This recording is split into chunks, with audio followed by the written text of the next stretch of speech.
with the advantage over Minnesota with 750 meters down in the race. Half of a deck is just a matter of feet. So half a deck separating Oklahoma and Minnesota. A deck, maybe just barely over a deck, separating Iowa and Oklahoma, and then right about a half of a boat length for Notre Dame over second-placed Iowa right now.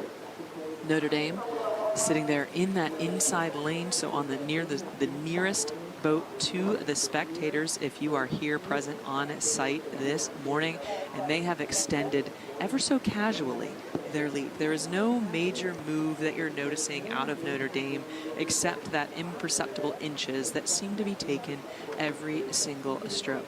And that is what we're seeing right now, because they are extending even more off of that original half of a length, just even a little bit more, even a little bit more. I'll leave it at that. So a little more than a half of a length for Notre Dame over Iowa. And now it is Minnesota on the charge. They have overtaken that early push from Oklahoma, so maybe trading bow balls now, maybe a couple of feet from Minnesota over Oklahoma. Iowa still in second, but Minnesota charging hard.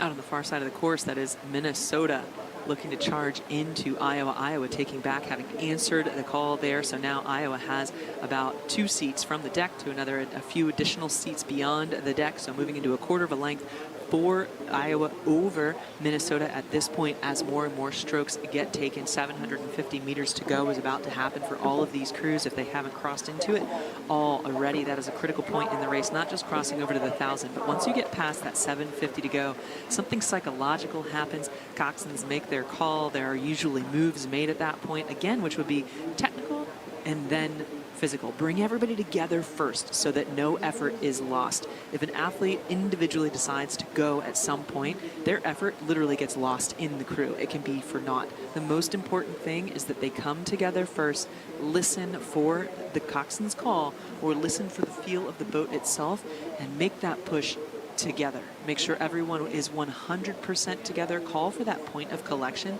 That alone can improve the boat speed, right?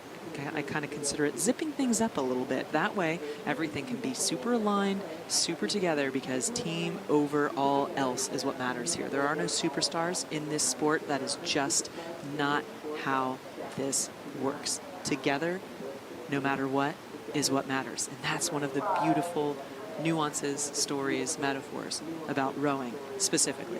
Notre Dame out early. Notre Dame still out in front. Let's see just by how far with 500 meters to go. Iowa creeping into that Notre Dame lead ever so slightly. Perhaps Iowa may have re-earned, not just regained, but re-earned a seat on Notre Dame. All crews very close. It looks like a quarter of a length, but Iowa on the advance. Decided move by Iowa in that second half of the third 500. Iowa, the crew on the advance right now. Momentum in Iowa's favor. Notre Dame answering that momentum. Notre Dame still out in front over Iowa. Iowa still out in front over Oklahoma. Oklahoma retook the lead over Minnesota, but it looks as though I would say that Minnesota might be the crew that started sprinting first along with Iowa. Iowa can feel what's happening behind them. Oklahoma answering Minnesota's call. Minnesota looking clean out there in their sprint, came together.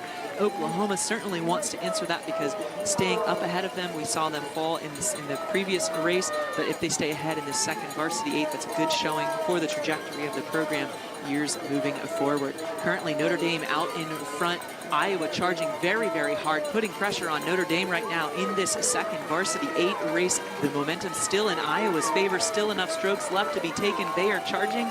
Notre Dame's been our leader this whole time. They must answer at this point, because Iowa is on the move. Get out to the course, take a look straight across, because it looks as though Iowa, if they haven't already, has overtaken Notre Dame for the lead. Iowa wanted it, Iowa took it. They decided and made that. Our host school here decided to make a choice. About 250, 300 meters to go, up the ante, and came across the line unofficially about a quarter of a length over Notre Dame. Both of those schools open water over Oklahoma and Minnesota.